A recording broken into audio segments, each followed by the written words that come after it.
Bismillahirrahmanirrahim. Assalamualaikum warahmatullahi wabarakatuh. Perkenalkan, nama saya Zinur Aini dengan NIM 1901-127 dari kelas 3B Program Studi Pendidikan Islam Anak Usia Dini. Oke, baiklah. Di sini saya akan menjelaskan mengenai Down syndrome atau sindrom Down. Jadi, sebelum kita membahas lebih jauh atau membahas lebih lanjut mengenai kelainan Down syndrome ini, ada baiknya kita tahu dulu nih, apa sih Down syndrome itu? Nah, jadi Down syndrome ini adalah kelainan genetik yang menyebabkan penderitanya memiliki tingkat kecerdasan yang rendah dan kelainan fisik yang khas. Sebagian penderita dapat mengalami kelainan yang ringan, tetapi sebagian lainnya dapat mengalami gangguan yang berat. Itu disebut sebagai Down syndrome. Ya, di sini selanjutnya saya akan menjelaskan mengenai penyebab penyakit Down syndrome. Ya, utamanya penyebab Down syndrome ini yakni karena bayi mengalami kelebihan jumlah kromosom saat berada di dalam kandungan ibunya. Nah, itu adalah penyebab utama atau umum yang paling banyak diketahui ya.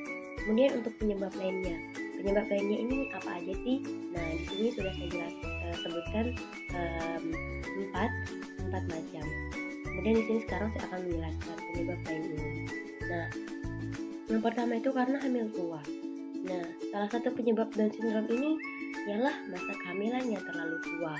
Seorang wanita yang hamil di usia 30 tahun memiliki resiko 1:800, sedangkan hamil di atas usia 35 tahun memiliki peluang 1:330 untuk mengandung Down syndrome.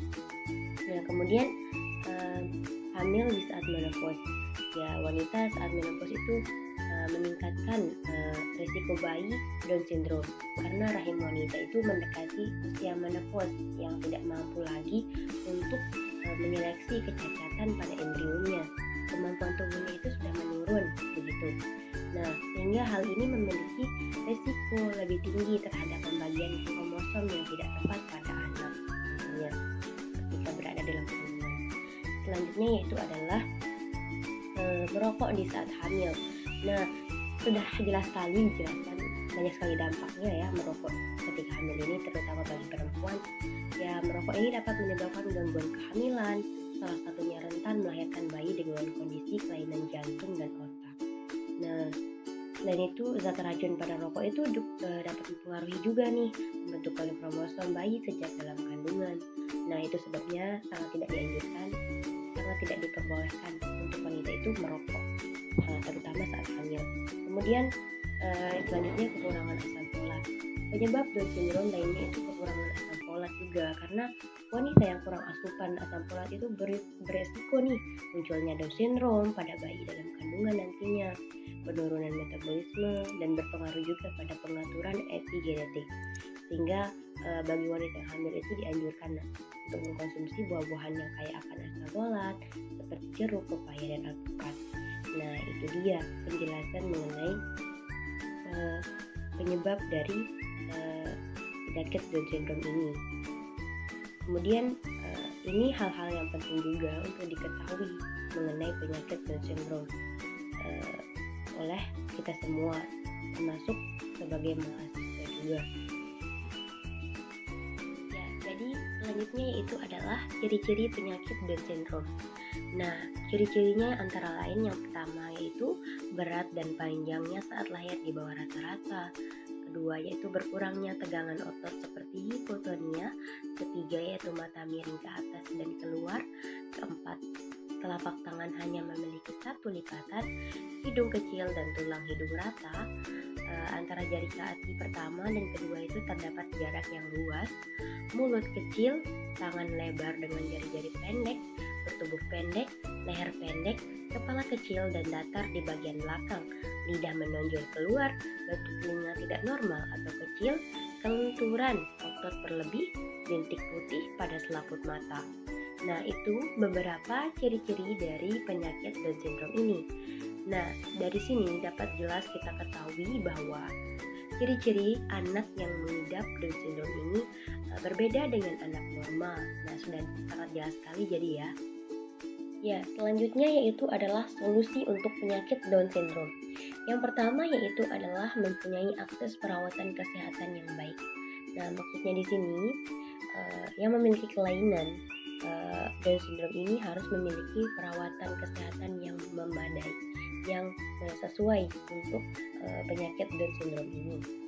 Kemudian yang selanjutnya yaitu mengikuti program yang mendukung bagi anak pengidap Down syndrome. Nah, ada banyak sekali kegiatan-kegiatan, program-program yang mendukung bagi anak pengidap Down syndrome. Nah, itu menjadi sarana untuk mendapatkan pengetahuan atau informasi mengenai Down syndrome ini. Kemudian yaitu selanjutnya mengikuti organisasi dan edukasi dukungan untuk bertukar informasi. Ada banyak sekali organisasi yang bertujuan untuk memberikan arahan edukasi kepada orang-orang. Nah, disinilah peran untuk mengikuti organisasi itu untuk mendapatkan dukungan, untuk mendapatkan informasi dan juga edukasi mengenai Down syndrome ini.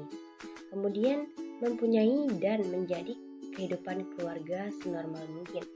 Mungkin tidak akan sama ya bagaimana anak normal seperti itu. Namun disinilah harus ada peran, harus ada suasana kehidupan keluarga yang layaknya anak-anak normal di dalamnya seperti itu.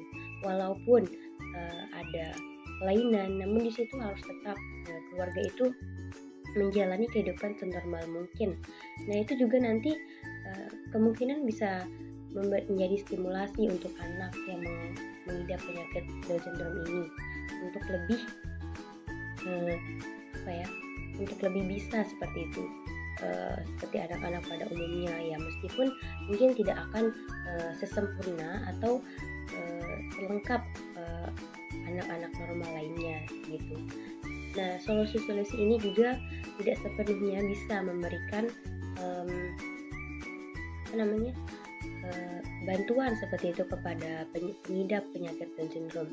Namun setidaknya di sini ada hal-hal yang bisa digunakan sebagai acuan untuk solusi Down syndrome ini seperti itu. Baiklah, selanjutnya yaitu adalah dampak dari Down syndrome ini. Dampak atau pengaruh dari Down syndrome ini. Down syndrome ini mempengaruhi kemampuan anak-anak untuk belajar dengan cara yang berbeda. Sebagian besar memiliki gangguan intelektual dari yang ringan sampai yang sedang. Anak-anak dengan Down syndrome ini mampu belajar dan mengembangkan keterampilan sepanjang hidup mereka. Nah, jadi perlu diketahui bahwa anak yang mengidap Down syndrome itu berbeda dengan anak normal pada umumnya. Bukan hanya karena fisiknya, namun juga karena kemampuan yang dimiliki oleh anak yang mengidap Down syndrome ini.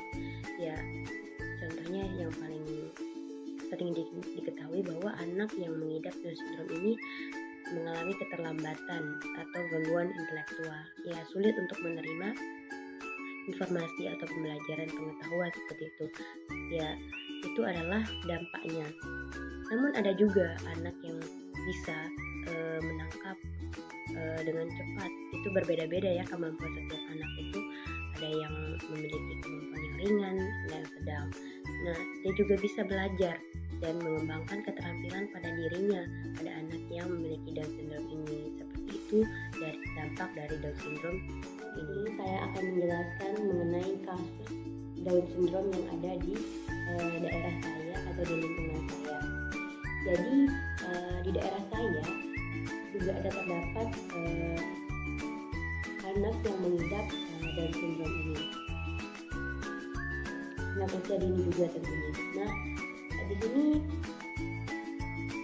setelah saya mengamati kasus ini, saya menemukan anak yang mengidap Down syndrome ini sama seperti anak yang berada di luar daerah saya dari segi fisik.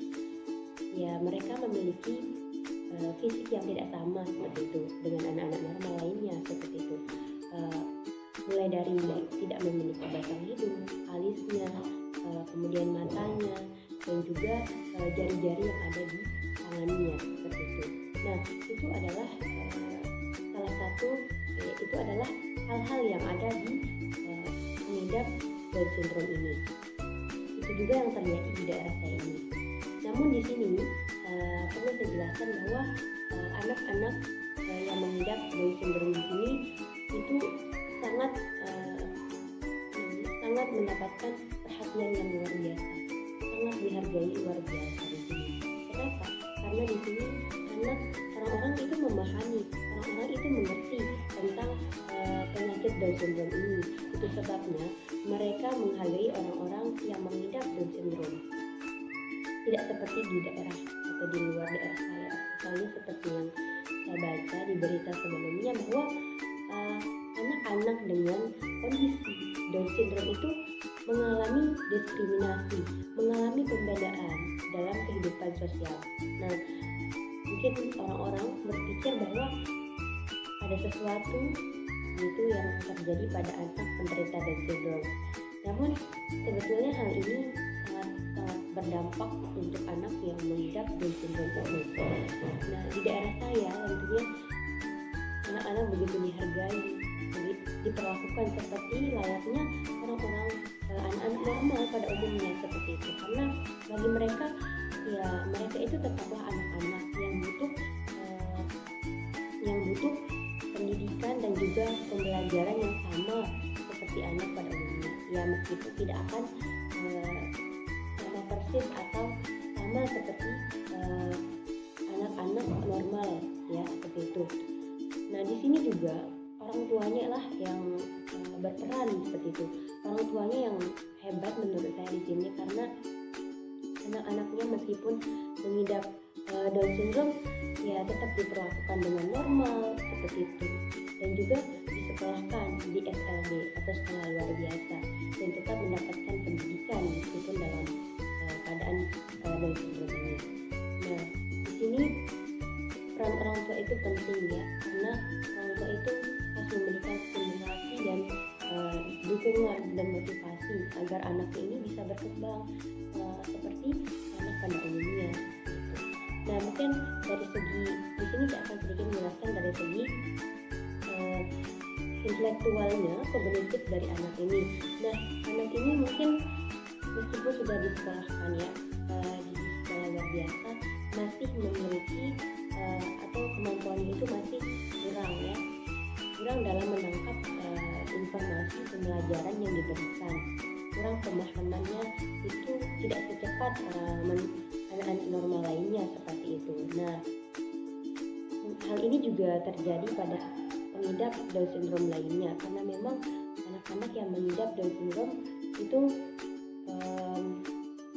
memiliki keterlambatan dalam intelektual atau kognitifnya seperti itu.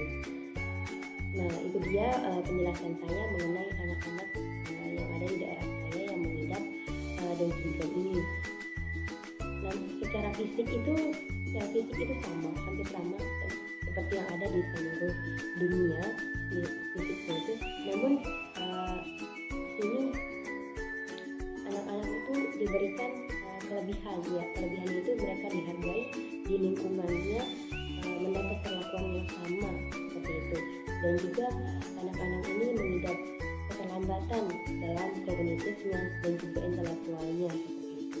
Nah, itu mungkin penjelasan saya mengenai kelainan Down syndrome yang ada di daerah saya ini.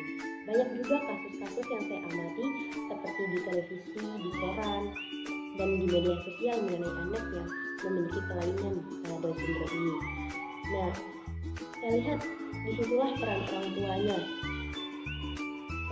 tuanya untuk memberikan pendidikan dan stimulasi terbaik gitu untuk anak-anaknya seperti itu.